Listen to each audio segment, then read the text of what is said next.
প্রিয় শিক্ষার্থীবৃন্দ, আবুল কাশেম বালিকা উচ্চ বিদ্যালয় কর্তৃক আয়োজিত অনলাইন ক্লাসে সবাইকে স্বাগত জানাচ্ছি। আমি স্বপন চক্রবর্তী।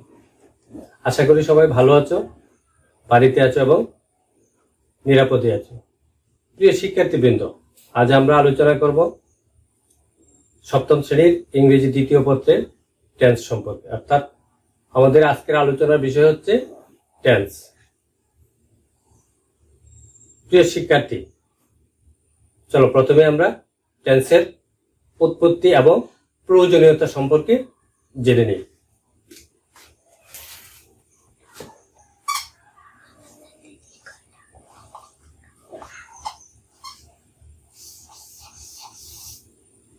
টেন্স,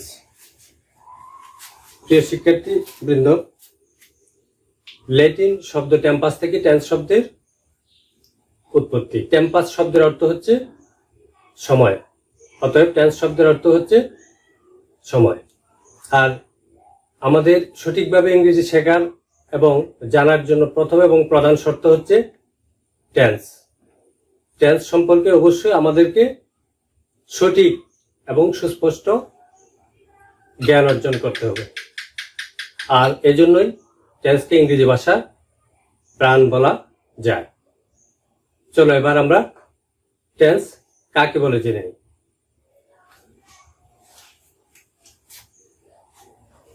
টেন্স কাকে বলে? প্রিয় শিক্ষার্থী বন্ধুরা, তোমরা ষষ্ঠ শ্রেণীতে টেন্স সম্পর্কে জেনেছো। আশা করি তোমরা সবাই টেন্স সম্পর্কে, টেন্স কাকে বলে ভালোভাবে বলতে পারবে। তো আসলে টেন্স আমরা যদি সহজ ভাষা এবং সহজ কথায় বলি, ক্রিয়ার কাল বা সময়কে টেন্স বলে। অর্থাৎ ভার্ব বা ক্রিয়ার কাজ সম্পাদনের সময়কে টেন্স বা কাল বলে। তাহলে আমরা এটা কিভাবে বলতে পারি? ভার্ব বা ক্রিয়ার কাজ সম্পাদনের সময়কে টেন্স বা কাল বলে। টেন্স দ্বারা সময়কে উল্লেখ করা হয়, যা বর্তমান, অতীত এবং ভবিষ্যৎ হতে পারে। আমি আবারও বলছি, টেন্স দ্বারা সময়কে উল্লেখ করা হয়, যা বর্তমান, অতীত এবং ভবিষ্যৎ হতে পারে। চলো এটা সময়কে কিভাবে উল্লেখ করা হয় বা উল্লেখ করে ওটা আমরা উদাহরণের সাথে মিলিয়ে নিই।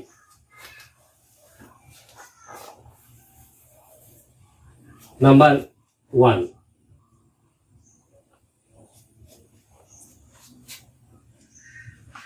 we play football. We play football today. Bangla হচ্ছে আমরা we play, আমরা খেলি ফুটবল। ফুটবল টুডে, আমরা আজ ফুটবল খেলি। we play football today. We play football today. এটা নির্দেশ করছে present.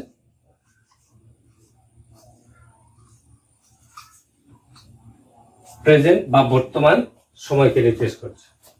Number 2,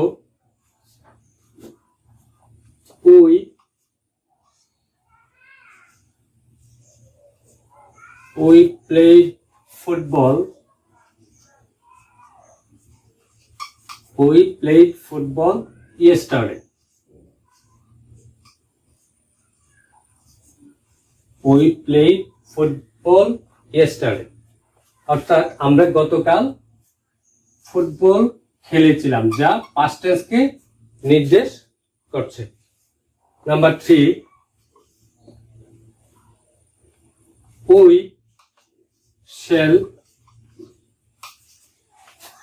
we shall play football. We shall play football tomorrow.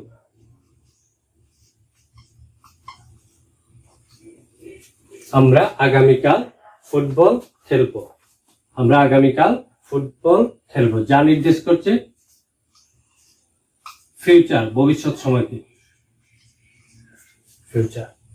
তাহলে টেন্স দ্বারা সময়কে উল্লেখ করা হয় যা বর্তমান, অতীত এবং ভবিষ্যৎ হতে পারে। প্রথম বর্তমান সময়কে, বর্তমান কালকে নির্দেশ করছে। উই প্লে ফুটবল টুডে, আমরা আজ ফুটবল খেলি। দ্বিতীয় সেন্টেন্সে উই প্লেড ফুটবল ইয়েস্টারডে, আমরা গতকাল ফুটবল খেলেছিলাম।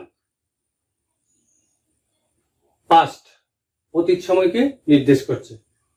We shall play football tomorrow, আমরা আগামীকাল ফুটবল খেলবো, যা ভবিষ্যৎ সময়কে নির্দেশ করে। তাহলে আমরা টেন্স বিভিন্ন সময়ের উল্লেখ করা হয় যা বর্তমান, অতীত, ভবিষ্যৎ হতে পারে। বোঝা যাচ্ছে তো? এবার প্রিয় শিক্ষার্থী বন্ধুরা, আশা করি বুঝতে পেরেছ। এবার আমরা জানবো টেন্স এর প্রকারভেদ, অর্থাৎ টেন্স কত প্রকার, কি কি, ওই বিষয়ে আমরা জানবো। অর্থাৎ ক্লাসিফিকেশন অফ টেন্স, টেন্সের প্রকারভেদ। টেন্স এর প্রকারভেদ, অর্থাৎ টেন্স কত প্রকার, কি কি, ওই বিষয়। এবার আমরা জানবো টেন্সের প্রকারভেদ সম্পর্কে। প্রিয় শিক্ষার্থী বন্ধুরা, তোমরা নিশ্চয়ই জানো টেন্স প্রধানত তিন প্রকার। টেন্স হচ্ছে প্রধানত তিন প্রকার। টেন্স প্রধানত তিন প্রকার। Number 1, present tense. Number 2, past tense.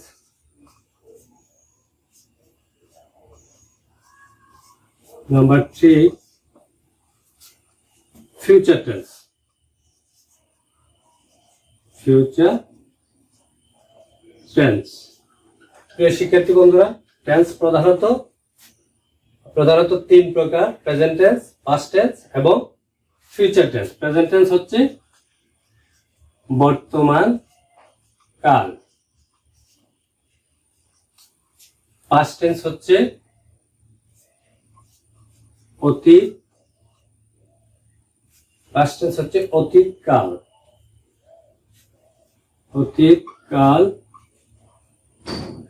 Future tense হচ্ছে ভবিষ্যৎ কাল।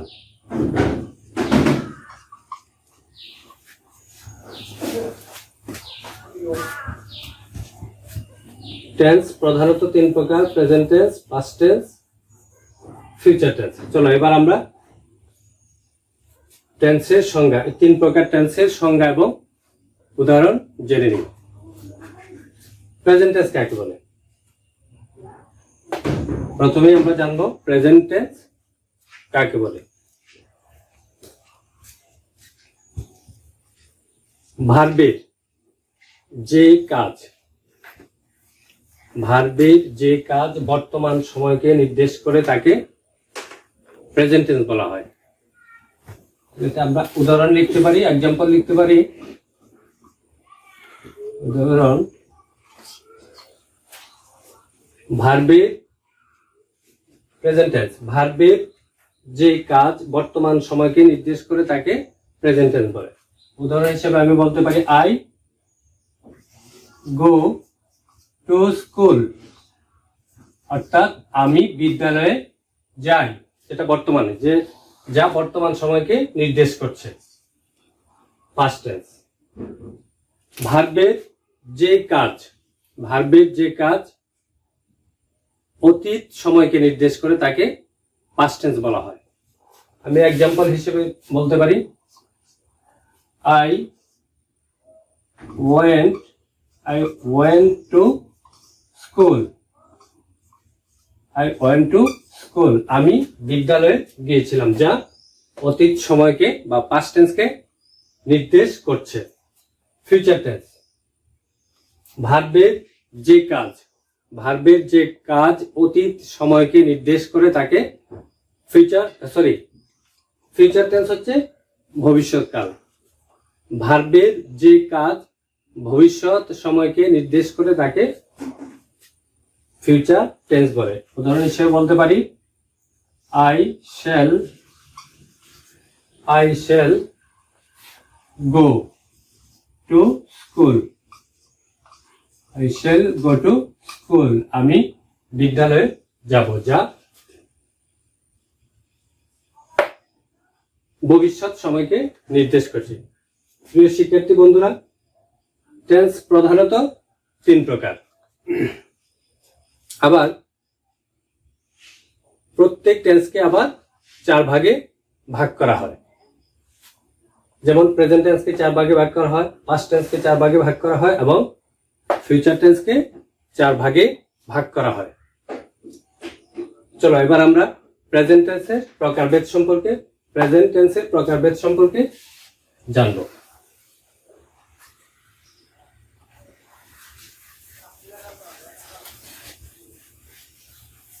Present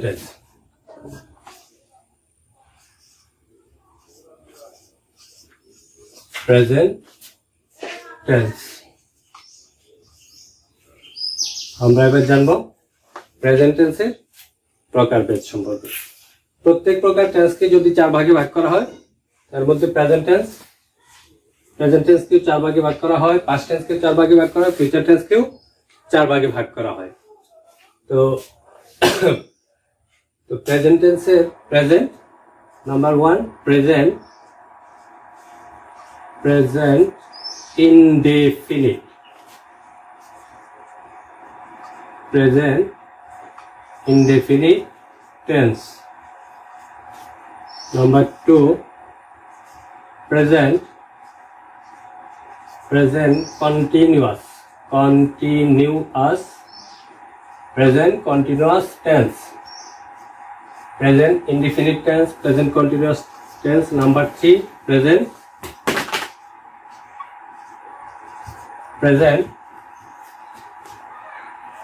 perfect tense. Present indefinite tense, present continuous tense, present perfect tense. Number 4 present perfect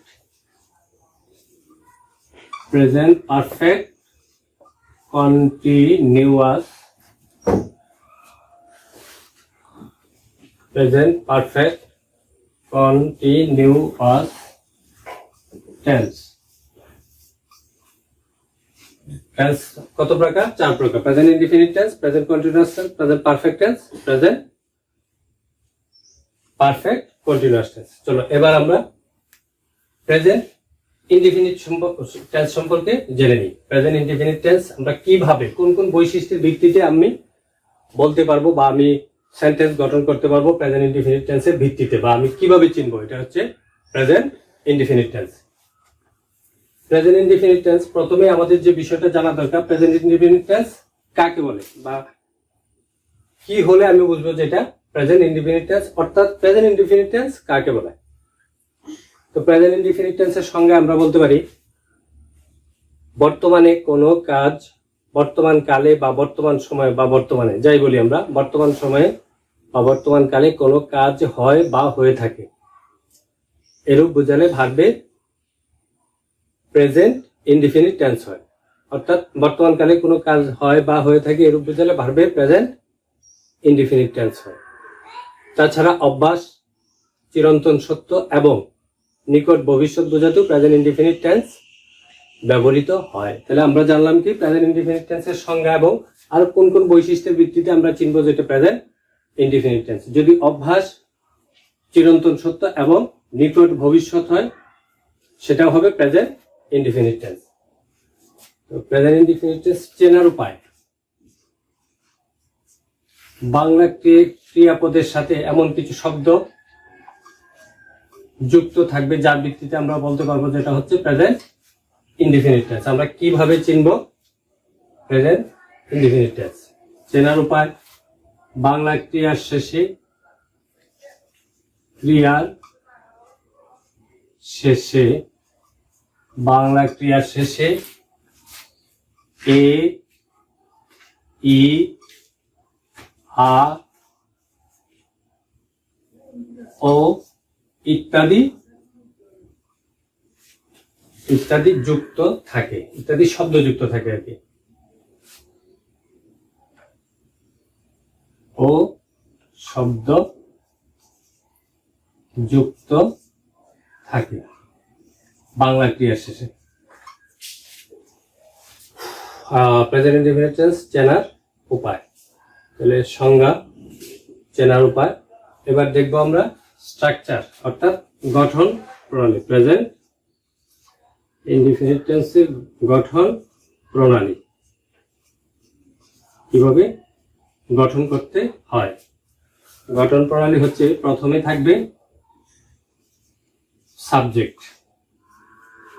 present indefinite টেন্সে প্রথমে থাকবে সাবজেক্ট, সাবজেক্টের পরে মূল ভার্বের প্রেজেন্ট ফর্ম, মূল ভার্ব এর প্রেজেন্ট ফর্ম,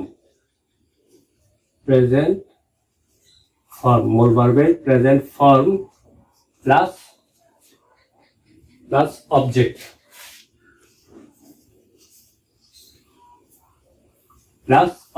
তাহলে প্রেজেন্ট ইনডিফিনিট টেন্স কিভাবে গঠন করতে হবে। প্রথমে সাবজেক্ট, সাবজেক্টের পর থাকবে মূল ভার্বের প্রেজেন্ট ফর্ম প্লাস অবজেক্ট। এই হচ্ছে প্রেজেন্ট ইনডিফিনিট টেন্সের গঠন প্রণালী। সেই সাথে সাবজেক্ট যদি, প্রেজেন্ট ইনডিফিনিট টেন্সের সাবজেক্ট যদি থার্ড পারসন এবং সিঙ্গুলার নাম্বার হয়, সাবজেক্ট যদি থার্ড পারসন এবং সিঙ্গুলার নাম্বার হয় তবে ভার্বের শেষে এস বা ইএস যোগ করতে হবে। সাবজেক্ট, প্রেজেন্ট ইনডিফিনিট টেন্সের সাবজেক্ট যদি থার্ড পারসন সিঙ্গুলার নাম্বার হয় তখন ভার্বের শেষে এস বা ইএস যোগ করতে হবে। প্রিয় শিক্ষার্থীবৃন্দ, আমরা প্রেজেন্ট ইনডিফিনিট টেন্সের সংজ্ঞা, চেনার উপায়, গঠন সম্পর্কে জানলাম। এবার আমরা জানবো, এবার কিছু উদাহরণের সাথে, কিছু এক্সাম্পলের সাথে আমরা ওটা মিলিয়ে নিই প্রেজেন্ট ইনডিফিনিট টেন্স। চলো এবার কিছু উদাহরণের সাথে মিলিয়ে নিই।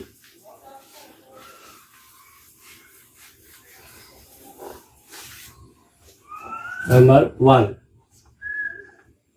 প্রেজেন্ট ইনডিফিনিট টেন্সের প্রথম হচ্ছে we drink tea.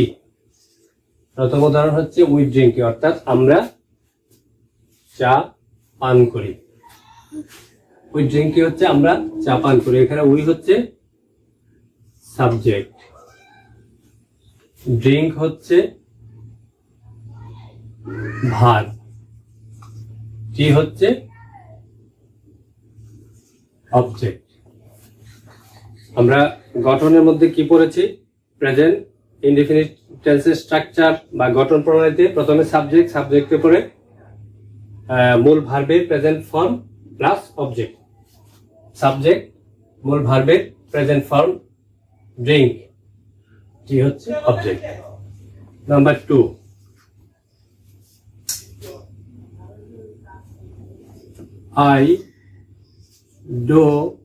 I do the work। Bangla হচ্ছে আমি কাজটি, I do the work, আমি কাজটি করি। I সাবজেক্ট, do হচ্ছে ভার্ব, the work হচ্ছে অবজেক্ট। প্রিয় শিক্ষার্থীবৃন্দ, ওয়ার্কের পূর্বে ওয়ার্ক এখানে কাজ বলতে নির্দিষ্ট করে বোঝানো হচ্ছে। আই ডু দ্য ওয়ার্ক অর্থাৎ আমি কাজটি করি, আমি কাজ করি না, আমি কাজটি করি। যেহেতু কাজকে নির্দিষ্ট করে বোঝানো হয়েছে এই জন্য তার পূর্বে দা ব্যবহার করা হয়েছে। আই ডু দ্য ওয়ার্ক, আমি কাজটি করি। নাম্বার 3, হি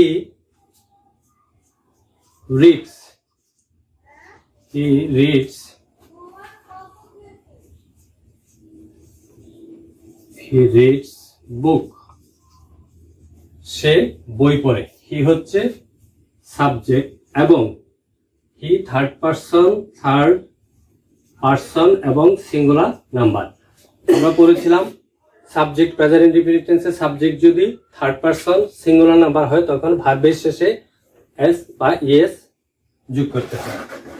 সাবজেক্ট হচ্ছে third person singular number, read হচ্ছে মূল verb, third person singular number হওয়াতে রিডের শেষে এস যোগ করা হয়েছে। রিডস, হি রিডস বুক, সে বই পড়ে। তারপর অভ্যাস, চিরন্তন সত্য, নিকট ভবিষ্যৎ ইত্যাদি বোঝানো প্রেজেন্ট ইনডিফিনিট টেন্স হয়। এবার আমরা দেখব চিরন্তন সত্য। চিরন্তন সত্য মানে ইউনিভার্সাল ট্রুথ। সূর্য পূর্ব দিকে উদিত হয় বা ওঠে। দ্য সান রাইজেস কোথায় ওঠে? পূর্ব দিকে। ইন দ্য ইস্ট, সূর্য পূর্ব দিকে ওঠে।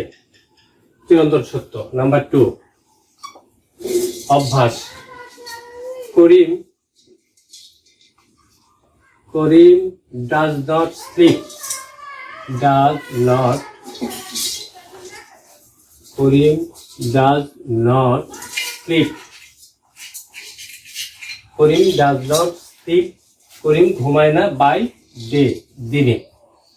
এটা হচ্ছে অভ্যাস বোঝানো হচ্ছে, ব্যক্তির অভ্যাস। অভ্যাস চিরন্তন সত্য। Karim does not sleep by day, Karim দিনে ঘুমায় না। নাম্বার 3, অভ্যাস চিরন্তন সত্য এবং নিকট ভবিষ্যৎ বোঝালে present indefinite tense. I sell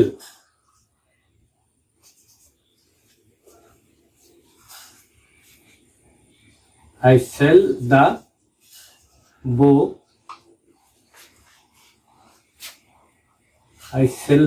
book. Tomorrow, নিকট ভবিষ্যৎ।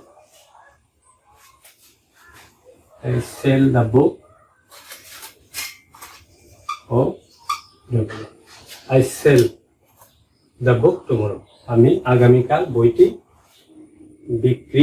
বিক্রয় করব। I sell the book tomorrow. এই হচ্ছে অভ্যাস, চিরন্তন সত্য এবং নিকট ভবিষ্যতের উদাহরণ, যা প্রেজেন্ট ইনডিফিনিট টেন্স। প্রিয় শিক্ষার্থীবৃন্দ, প্রেজেন্ট ইনডিফিনিট টেন্সের পরিচিতি কাকে বলে, চেনার উপায়, গঠন প্রণালী সম্পর্কে জানলাম। এবার জানব প্রেজেন্ট কন্টিনিউয়াস টেন্স সম্পর্কে। চলো এবার আমরা প্রেজেন্ট কন্টিনিউয়াস টেন্স সম্পর্কে জেনে নিই। Present continuous tense. Present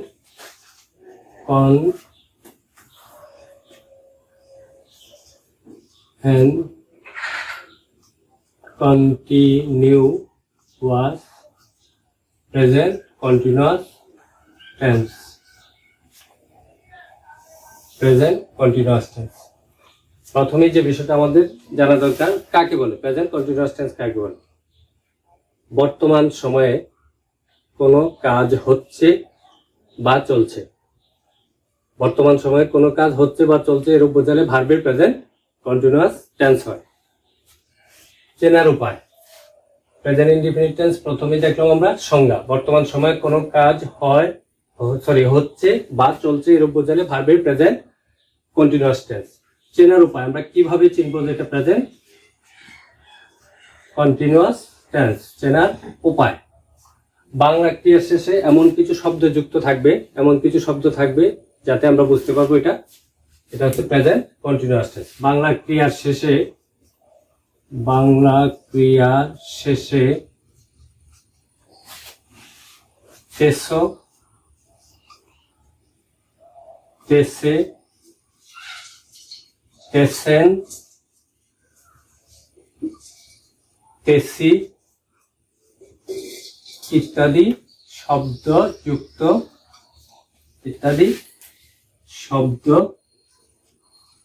যুক্ত থাকে। এটা হচ্ছে চেনার উপায়। প্রেজেন্ট কন্টিনিউয়াস টেন্স সংজ্ঞা, চেনার উপায়, এবার দেখবো আমরা গঠন প্রণালী। প্রেজেন্ট কন্টিনিউয়াস টেন্স গঠন প্রণালী। প্রথমে সাবজেক্ট, তারপর পরে থাকবে এম ইজ আর, বি বাদ, am is are, subject am is are plus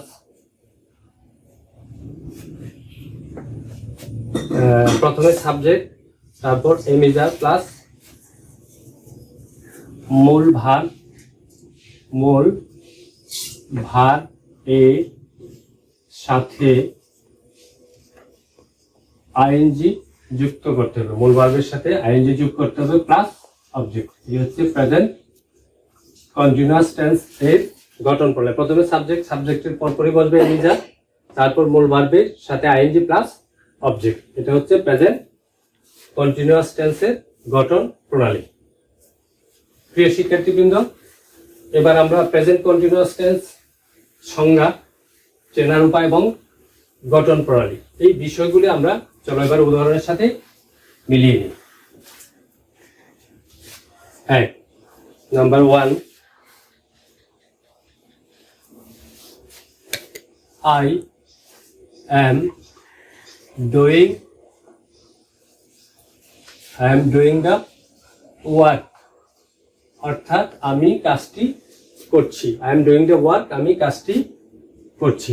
এখানে সাবজেক্ট হচ্ছে I, সাবজেক্টের পরে বিভাগ am, মূল ভার্ব হচ্ছে ডো, এর সাথে আইএনজি, দা ওয়ার্ক হচ্ছে মূল ভার্বের সাথে আইএনজি, দা ওয়ার্ক হচ্ছে object. I am doing the work. Number 2, he is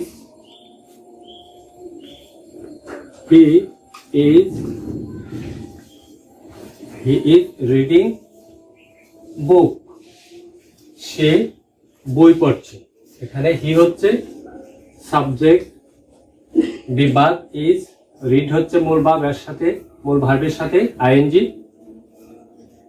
তারপর হচ্ছে object.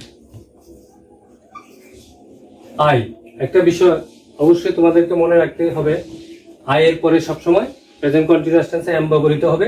Third person singular number হলে তার শেষে ইজ হবে, আর বাকি যত প্লুরাল নাম্বার আছে তার শেষে আর হবে।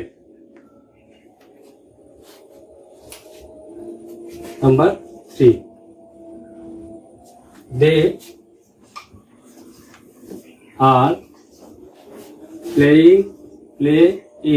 they are playing football, তারা ফুটবল খেলছে। দে হচ্ছে সাবজেক্ট, আর হচ্ছে বিভাগ, আর হচ্ছে বিভার,